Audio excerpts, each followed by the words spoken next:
Hello friend, this is Vikas Pandey and welcome to easytutorial.com। आज के इस ट्यूटोरियल में हम पढ़ेंगे स्कोप रिजोल्यूशन ऑपरेटर के बारे में। जैसा कि इसके पहले हम और भी वीडियोस देख चुके हैं, आज हम देखेंगे कि स्कोप रिजोल्यूशन ऑपरेटर का यूज़ हम प्रोग्राम में क्यों करते हैं और किस प्रकार से करते हैं। तो स्टार्ट करते हैं। इस ऑपरेटर का यूज़ हम दो तरीके से प्रोग्राम में कर सकते हैं। पहला है यूनरी, जबकि दूसरा है बाइनरी। एक एक करके देखते हैं। प्रोग्राम में जब हमारे पास एक ही नाम का ग्लोबल वेरिएबल और एक ही नाम का उसी नाम का लोकल वेरिएबल हो, तो ऐसे में जब भी हम प्रोग्राम रन कराते हैं तो हम वेरिएबल को एक्सेस कर पाते हैं जो कि लोकल होता है। मतलब हर बार आप जब एक्सेस करेंगे तो लोकल वेरिएबल की वैल्यू ही आप प्रिंट करा पाएंगे। ऐसे में ग्लोबल और लोकल दो स्कोप में एक ही नाम के वेरिएबल में ग्लोबल वेरिएबल को एक्सेस करने के लिए आपको यूनरी तरीके से स्कोप रिजोल्यूशन ऑपरेटर का यूज़ करना होता है। क्योंकि जब हम प्रोग्राम में एक ही नाम का हमारे पास वेरिएबल होते हैं जिसमें एक ग्लोबल है एक लोकल है, तो जो लोकल वेरिएबल होता है उसके कारण ग्लोबल वेरिएबल का जो नाम होता है वो हिडन होता है, हाइड हो जाता है, मतलब हम उसे एक्सेस नहीं कर पाते। अगर आपके प्रोग्राम में ग्लोबल वेरिएबल ही है जिसका नाम है, मान लीजिए काउंट है, और लोकल वेरिएबल्स भी हैं लेकिन उनके नाम उससे मैच नहीं करते, तो आप उसको यूज़ कर सकते हैं, उसकी वैल्यू एक्सेस कर सकते हैं। लेकिन जब आपके पास सेम उसके नाम का लोकल वेरिएबल भी होता है तो ऐसे में वो हाइड हो जाता है, मतलब लोकल वेरिएबल ही एक्सेस हो पाता है। तो इस तरीके से ऐसी सिचुएशन में ग्लोबल वेरिएबल की वैल्यू एक्सेस करने के लिए हम यूनरी तरीके से इस ऑपरेटर का यूज़ करते हैं। तो स्टार्ट करते हैं सबसे पहले कि किस तरीके से हम इसका यूज़ करते हैं।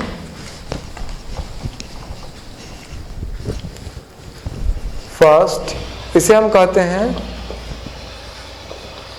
Global scope resolution operator.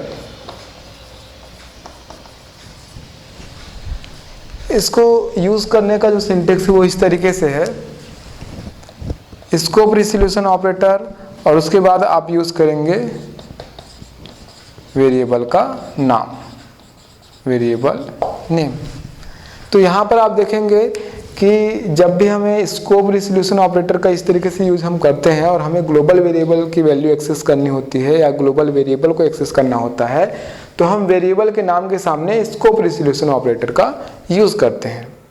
इसका सिंपल एग्जांपल है कि मान लीजिए आपके पास एक वेरिएबल है सम,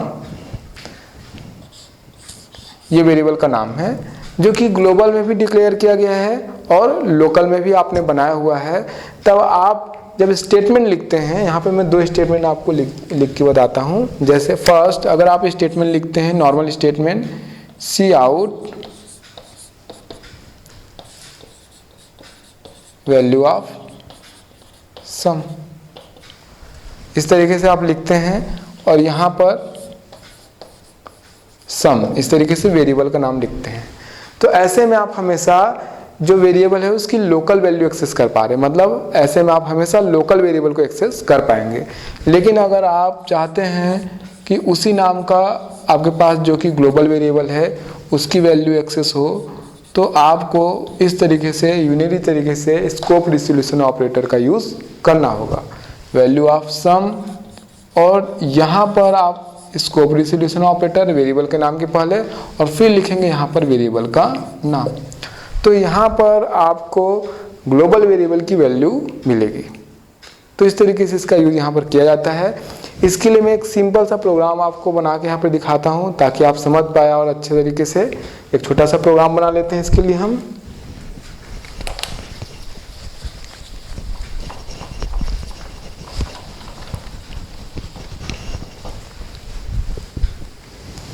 स्टार्ट करते हैं। हेडर फाइल से हैश इंक्लूड istream.h और हैश इंक्लूड conio.h। सबसे पहले मैं एक ग्लोबल स्कोप में वेरिएबल बनाता हूँ। यहाँ पर मैं लिखता हूँ इंट सम इज इक्वल 100। मैंने यहाँ पर सम नाम का एक इंटीजर वेरिएबल बनाया और इनिशियलाइज किया उसको 100 से। आगे बढ़ते हैं, इंट मेन, इसी नाम का हम एक लोकल वेरिएबल बना लेते हैं, इंट सम, और इसको मैंने इनिशियलाइज किया 500 से। अब जब हम स्टेटमेंट लिखेंगे सी out value of some,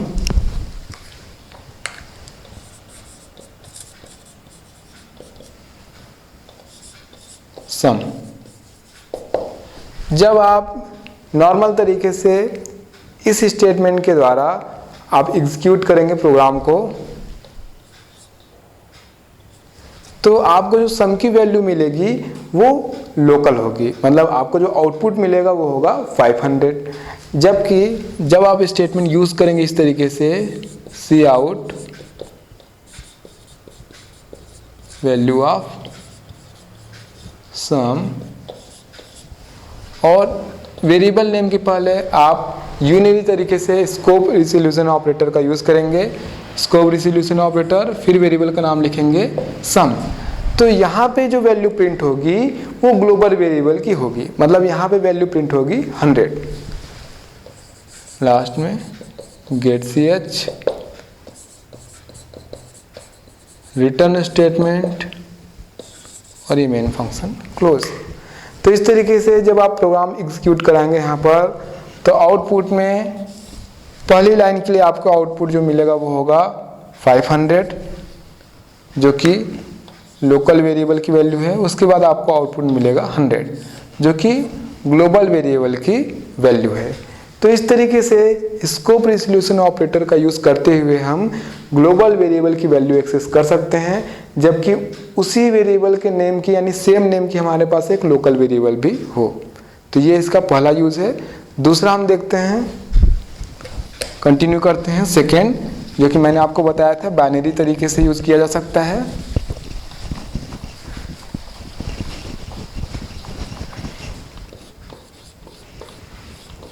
class scope resolution operator, इस तरीके से ऑपरेटर का यूज़ हम क्लास के मेंबर्स नेम को हम क्वालिफाई करने के लिए करते हैं। मतलब आप जब प्रोग्राम बना रहे हैं जिसमें आपने क्लास का यूज़ किया हुआ है, तो उसके अंदर आपने डेटा बनाया है, आपने उसके अंदर यूज़ किया हुआ है फंक्शन बनाया हुआ है, मतलब डेटा मेंबर फंक्शन, इन सब को आपने क्लास के अंदर डिक्लेयर किया हुआ है। तो इनको क्वालिफाई करने के लिए हम यहाँ पर इस तरीके से स्कोप रिजोल्यूशन ऑपरेटर का यूज़ करते हैं। जब भी हम क्लास के मेंबर फंक्शन को क्लास से बाहर डिफाइन करते हैं तो हम उसका यूज़ करते हैं स्कोप रिजोल्यूशन ऑपरेटर का यूज़। इसका जो नॉर्मल सिंटेक्स होता है वो इस तरीके से होता है, एक तरफ होता है क्लास नेम जो कि स्पेसिफाई करता है कि जो पर्टिकुलर मेंबर जो कि हम इसके सामने लिखने वाले हैं वो इस क्लास से बिलोंग करता है। दूसरी तरफ मेंबर नेम, यहाँ पे एक नॉर्मल सिंटेक्स लिखा गया है, जबकि हम यहाँ पर अगर मेंबर फंक्शन होता है तो हम उसको डिफाइन करते हैं, वहाँ पर इस तरीके से सेमीकोलन से हम क्लोज नहीं करते, क्योंकि मेंबर फंक्शन जब क्लास से बाहर डिफाइन किया जाता है तब हम इस तरीके से स्कोप रिजोल्यूशन ऑपरेटर का यूज़ करते हैं, लेकिन वहाँ पर हम इस तरीके से सेमीकोलन का यूज़ नहीं करते हैं। लेकिन जब यहाँ पर डेटा मेंबर होता है जिसको हम क्लास के बाहर डिफाइन कर रहे हैं, तो वहाँ पर हम इस तरीके से सेमीकोलन का यूज़ करते हैं। तो क्लास नेम इस स्कोप रिजोल्यूशन ऑपरेटर में जैसा कि आप देख पा रहे हैं बाइनरी तरीके से यूज़ किया गया। एक तरफ उस पर्टिकुलर क्लास का नाम और दूसरी तरफ उसके मेंबर का नाम हो सकता है, नाम होता है, जो कि डेटा मेंबर भी हो सकता है और मेंबर फंक्शन भी हो सकता है। तो यहाँ पर मैं आपको ये बता रहा हूँ कि जब हम किसी मेंबर को जो कि ऑलरेडी डिक्लेयर है क्लास के अंदर, क्लास के बाहर फिर से डिफाइन करते हैं, तो हम इस तरीके से स्कोप रिजोल्यूशन ऑपरेटर का यूज़ करते हैं। तो ये जो जो भी मेंबर है क्लास के, उनको एक्सेस करने के लिए जो ऑलरेडी डिक्लेयर है क्लास स्कोप में, इस ऑपरेटर का यूज किया जाता है। जैसे मान लीजिए हमारे पास कोई मेंबर फंक्शन है डिस्प्ले, क्लास स्कोप के अंदर हमारे पास पब्लिक में अगर कोई फंक्शन है, जैसा कि हम इसके पहले प्रोग्राम में यूज कर चुके हैं, क्लास टेस्ट, और यहाँ पर हमारे पास फंक्शन है वाइड डिस्प। तो पहला तो हम इसे क्लास के अंदर ही इस तरीके से डिफाइन कर सकते हैं, या जब हम इसे क्लास से बाहर डिफाइन करना चाहते हैं, यहाँ पे हमने केवल इसको डिक्लेयर किया, और क्लास से बाहर डिफाइन करते हैं तो हम इस तरीके से स्कोप रिजोल्यूशन ऑपरेटर का यूज यहाँ पे करते हैं। हम लिखते हैं वाइड, फिर उस पर्टिकुलर क्लास का नाम जिसके अंदर ये मेंबर है, उसके बाद मेंबर का नाम डिस्प, और फिर हम यहाँ पर डिफाइन करते हैं उसको। इसी तरीके से जब हमारे पास स्टैटिक डेटा मेंबर होता है तो उसे भी हम क्लास से बाहर डिफाइन करते हैं। जैसे हमारे पास अगर यहाँ पर कोई स्टैटिक डेटा मेंबर है, स्टैटिक इंट काउंट, नीचे प्राइवेट में और भी मेंबर्स हो सकते हैं। एग्जाम्पल के लिए हमारे पास ये स्टैटिक डेटा मेंबर है, तो इसे हम इस तरीके से क्लास से बाहर डिफाइन करते हैं, इंट, उसके बाद पर्टिकुलर क्लास का नाम, टेस्ट, स्कोप रिजोल्यूशन ऑपरेटर और काउंट।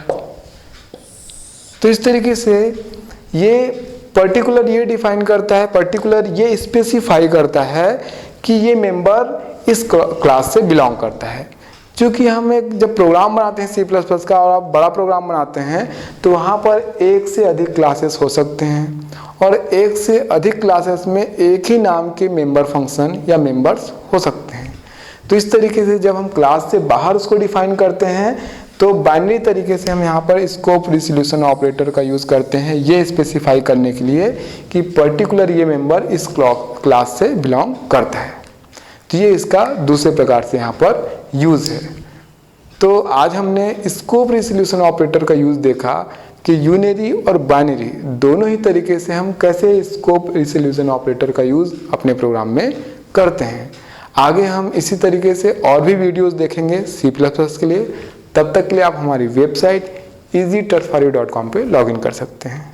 तब तक के लिए बाय।